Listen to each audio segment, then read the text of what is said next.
Hello everyone, welcome back to the channel. Last video में हमने current concept के international event को cover किया था। आज के इस वीडियो में हम जनवरी के करंट कॉन्सेप्ट का साइंस एंड टेक्नोलॉजी न्यूज़ लेके चलेंगे। तो चलिए शुरू करते हैं। साइंस एंड टेक वाले न्यूज़ में हम देखेंगे तो सबसे पहले आता है ह्यूमन मेटान्यूमो वायरस, जिसके बारे में हमने पहले डिटेल्ड करंट अफेयर्स जो हमने किया था उसमें पढ़ा हुआ है। इसे सबसे पहले 2001 में आइडेंटिफाई किया गया था। ये एक रेस्पिरेटरी वायरस है जो प्राइमरीली यानी खास करके बच्चों को, बुजुर्गों को और ऐसे लोगों को अफेक्ट करता है जिनका इम्यून सिस्टम वीक है। और इसके कॉमन सिम्टम्स में हम देखते हैं कफ, फीवर, रनी नोज और शॉर्टनेस ऑफ ब्रेथ यानी सांस लेने में तकलीफ। इसके अलावा अब है हमारा माइक्रोसॉफ्ट। तो सीईओ सत्या नडेला की लीडरशिप में माइक्रोसॉफ्ट ने एआई इनोवेशन को बढ़ावा देने के लिए इंडियन गवर्नमेंट और बिजनेसेस के साथ हाथ मिलाया है। आईआईटी मद्रास ने चेन्नई के थय्यूर में इसका जो डिस्कवरी कैंपस है वहां पर एशिया का सबसे बड़ा शैलो वेव बेसिन इनॉग्रेट किया है और ये इंडिजिनस टेक्नोलॉजी से बिल्ट है, यानी कि स्वदेशी टेक्नोलॉजी से बिल्ट है। फिर से है हमारा ह्यूमन मेटान्यूमो वायरस, जो कि खासकर बच्चों को, बुजुर्गों को और ऐसे लोगों को अफेक्ट करता है जिनका इम्यून सिस्टम वीक है। त्रिपुरा के सिपाहीजाला वाइल्ड लाइफ सेंचुरी में बैंडेड रॉयल बटरफ्लाई देखा गया है, जिसका लोकल नाम रखा गया है रचना जलेंद्र इंद्र।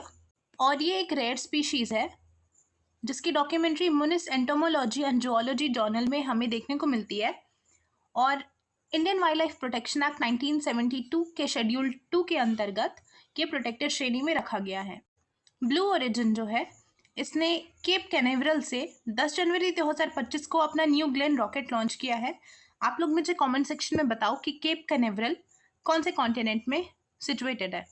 1903 के किटी हॉक फ्लाइट का ओरिजिनल राइट फ्लायर फैब्रिक का एक टुकड़ा जो है उसका अनावरण किया जाएगा 2 अक्टूबर 2025 को दलास के फ्रंटियर्स ऑफ फ्लाइट म्यूजियम में, और इसे डोनेट किया गया है नील आर्मस्ट्रॉन्ग की फैमिली के द्वारा, जो अर्ली एविएशन और स्पेस एक्सप्लोरेशन के बीच के कनेक्शन को दर्शाता है। आप लोग मुझे कमेंट सेक्शन में बताओ कि नील आर्मस्ट्रॉन्ग का स्पेस सेक्टर में कंट्रीब्यूशन क्या रहा है।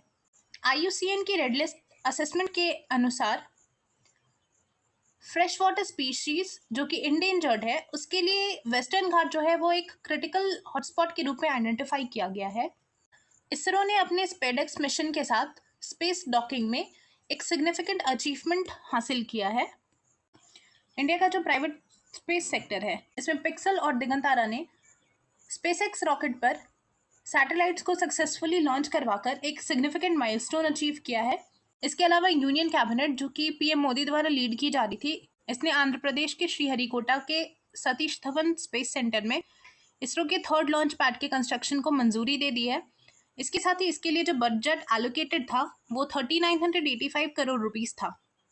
इसके साथ ही इसरो ने अपने compact research module for orbital plant studies पर ब्लैक आइड पी यानी कि लोबिया के बीजों को सक्सेसफुली जर्मिनेट करवाकर अपने स्पेस एग्रीकल्चर में महत्वपूर्ण प्रगति की है। इसके साथ ही हम देखते हैं कि जियोलॉजिकल सर्वे ऑफ इंडिया जो है, इसने इंडोबर्मीज पैंगोलिन की एक न्यू स्पीशीज डिस्कवर की है जिसका नाम मैनिस इंडोबर्मानिका रखा गया है। इसके अलावा हम देखते हैं कि ब्लू ओरिजिन ने अपनी न्यू ग्लेन रॉकेट की पहली टेस्ट फ्लाइट सक्सेसफुली कंडक्ट करवा ली और इसका नाम जॉन ग्लेन के ऑनर में रखा गया था, जो कि अर्थ की परिक्रमा करने वाले पहले अमेरिकन थे। इसके साथ ही हम देखते हैं कि क्रॉनिक वेस्टिंग डिजीज, जिसे ऑफनली लोग ज़ॉम्बी डियर डिजीज के नाम से जानते हैं, ये वाइल्ड लाइफ स्पीशीज जैसे कि डियर, एल्क और मूज वगैरह में फैल रहा है। बेंगलुरु में बेस्ड एक एरोस्पेस स्टार्टअप है जिसका नाम सरला एविएशन है। इसने शून्य का अनावरण किया है। शून्य क्या है? तो इंडिया का पहला इलेक्ट्रिकल व्हीकल टेक ऑफ और लैंडिंग एयर टैक्सी प्रोटोटाइप है।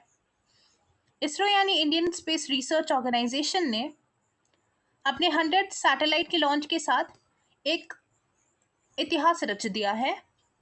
आगे हम देखते हैं कि एम मोहन को LPSC यानी लिक्विड प्रोपल्शन सिस्टम सेंटर, जो कि केरला के तिरुवनंतपुरम में सिचुएटेड है, उसके डायरेक्टर के रूप में अपॉइंट किया गया है।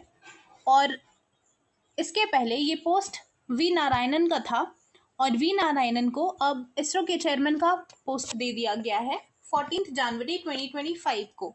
गैलन बैरे सिंड्रोम यानी जीबीएस एक रेयर न्यूरोलॉजिकल डिसऑर्डर है जिसमें इम्यून सिस्टम पेरिफेरल नर्व्स को ही अटैक कर देती है और इसका केस महाराष्ट्र के पुणे में देखने को मिला है। इसके आगे हम देखते हैं कि डीपसीक जो कि एक पायनियरिंग एआई कंपनी है, ये डाइवर्स इंडस्ट्रीज में इंटेलिजेंट और स्केलेबल सोल्यूशन क्रिएट करने के लिए machine learning, natural language processing और डेटा एनालिटिक्स में स्पेशलाइज्ड है। इसके साथ ही हम देखते हैं कि इंडिया जो है वो अपने डीप ओशन मिशन के तहत अपनी पहली human operated under water submersible launch करने की तैयारी कर रहा है। 29 जनवरी 2025 को इसरो ने श्रीहरिकोटा से अपने 100th लॉन्च के साथ एक लैंडमार्क अचीवमेंट हासिल किया है। एलन मस्क की कंपनी एक्स, जिसे पहले ट्विटर के नाम से जाना जाता था, अपने सुपर ऐप ट्रांजिशन के तहत यानी कि बदलाव के तहत एक visa powered digital wallet x money introduce करने जा रही है। 29 जनवरी 2025 को अलीबाबा ने एक न्यू एआई मॉडल इंट्रोड्यूस किया है और उनका दावा है कि ये जो न्यू एआई मॉडल है वो नेचुरल लैंग्वेज प्रोसेसिंग यानी कि एनएलपी में डीपसीक, चैट जीपीटी और लालमा से बेहतर परफॉर्मेंस देता है। इसके अलावा बिमटेक यानी कि Birla institute of management technology ने बिमकॉइन इंट्रोड्यूस किया है जो कि एक ब्लॉकचेन पावर्ड डिजिटल करेंसी है और इसके साथ ही बिमटेक जो है वो इंडिया का पहला बिजनेस स्कूल बन गया है जिसने ब्लॉकचेन टेक्नोलॉजी इम्प्लीमेंट किया है। इसके पहले आईआईटी मद्रास ने ब्लॉकचेन टेक्नोलॉजी इम्प्लीमेंट की थी।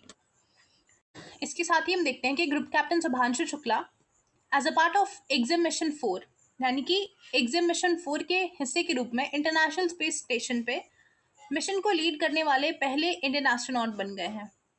आगे हम देखते हैं कि इंडियन ओरिजिन की एक जानी मानी एस्ट्रोनॉट यानी अंतरिक्ष यात्री सुनीता विलियम्स है। इन्होंने पैगी विल्सन के रिकॉर्ड को तोड़ते हुए सबसे लंबे समय तक अंतरिक्ष में चलने का नया रिकॉर्ड बना लिया है। आगे डिफेंस न्यूज़ में हम देखते हैं कि इंडिया और यूएस ने अंडरसी डोमेन अवेयरनेस को मजबूती देने के लिए इंडियन नेवी के लिए सोनोबॉयज के को प्रोडक्शन के लिए हाथ मिलाया है। आगे हम देखते हैं अब्दाली मिसाइल जो कि एक short range road mobile ballistic missile है जिसे कि पाकिस्तान की स्पेस रिसर्च कमीशन सुपार्को ने डेवलप किया है। इसके साथ ही हम देखते हैं कि डीआरडीओ ने हिम कवच जो कि एक मल्टी लेयर क्लोथिंग सिस्टम है उसे इंट्रोड्यूस किया है और इसे स्पेसिफिकली इंडियन सोल्जर्स के लिए डिज़ाइन किया गया है ताकि वो एक्सट्रीम कोल्ड कंडीशंस में भी बेहतर प्रदर्शन कर पाएँ। इंडिया और यूएस जो सोनोबॉयज के को प्रोडक्शन के लिए कोलैबोरेट कर रहे हैं उन्होंने उस कोलैबोरेशन को कंफर्म किया है और ये जो सोनोबॉय है वो इंडियन नेवी की जो सबमरीन डिटेक्शन कैपेबिलिटीज़ है उसे एनहांस करेगा, बढ़ावा देगा। इंडिया ने राजस्थान के पोखरन फील्ड फायरिंग रेंज में नागमाक 2 एंटी टैंक गाइडेड मिसाइल का सक्सेसफुल टेस्टिंग कर लिया है और ये जो नागमाक 2 एंटी टैंक गाइडेड मिसाइल है इसे डीआरडीओ ने डेवलप किया है। इंडियन नेवी ने अपना दूसरा मल्टीपर्पज़ वेसल जिसका नाम उत्कर्ष है उसे लॉन्च किया है चेन्नई के कट्टुपल्ली के लॉन्सन एंड टर्बो शिपयार्ड में। इंडियन आर्म फोर्सेस जो है वो Indian arm forces exercise devil strike conduct कर रहे हैं इंडियन आर्मी के लीडरशिप में 16 से 19 जनवरी 2025 को। न्यू दिल्ली के डॉक्टर डीएस कोठारी ऑडिटोरियम में इंडियन नेवी ने एक ग्रैंड सेलिब्रेशन के through year of naval civilian celebrate किया। आईएनएस मुंबई जो कि इंडियन नेवी का गाइडेड मिसाइल डिस्ट्रॉयर है वो मल्टीनेशनल एक्सरसाइज ला पेरोस के 4th एडिशन में एक्टिवली पार्टिसिपेट कर रहा है। इंडिया ने सक्सेसफुली अपना पहला इंडिजिनस माइक्रो मिसाइल सिस्टम जिसका नाम भार्गवास्त्र रखा गया है उसे टेस्ट कर लिया है और इसे डिज़ाइन किया गया है स्वार्म ड्रोन थ्रेट यानी कि हवाई खतरों के खिलाफ सुरक्षा के लिए इसे डिज़ाइन किया गया है। हैदराबाद में डीआरडीओ की एक विंग है जिसका नाम डीआरडीएल यानी कि defence research and development laboratory है। इसने हाइपरसोनिक टेक्नोलॉजी के डेवलपमेंट में एक सिग्निफिकेंट माइलस्टोन अचीव किया है। न्यू दिल्ली के साउथ ब्लॉक से रक्षा मंत्री राजनाथ सिंह द्वारा संजय लॉन्च किया गया है। संजय क्या है? तो ये एक बैटलफील्ड सर्विलेंस सिस्टम है जो कि इंडिजिनसली डेवलप्ड है, स्वदेशी रूप से इसे डेवलप किया गया है। इसके अलावा हम देखते हैं कि रिपब्लिक डे के पहले बीएसएफ यानी बॉर्डर सिक्योरिटी फोर्स ने पोटेंशियल इन्फिल्ट्रेशन अटेम्प्ट यानी कि संभावित घुसपैठ की कोशिश को रोकने के लिए जैसलमेर में जो इंडिया पाकिस्तान बॉर्डर है वहां पर सिक्योरिटी बढ़ा दी थी। और ये जो हाइटेंड विजिलेंस है वो बीएसएफ द्वारा ऑपरेशन सर्द हवा के थ्रू लॉन्च किया गया। इंडिया ने जनवरी 21, 2025 को यूरोडोन प्रोग्राम में एक ऑब्जर्वर स्टेट बनकर एक स्ट्रैटेजिक माइलस्टोन अचीव किया है। इसी के साथ हमारी साइंस एंड टेक न्यूज़ का करंट अफेयर ओवर होता है। मिलते हैं नेक्स्ट वीडियो में, तब तक के लिए गुड नाइट।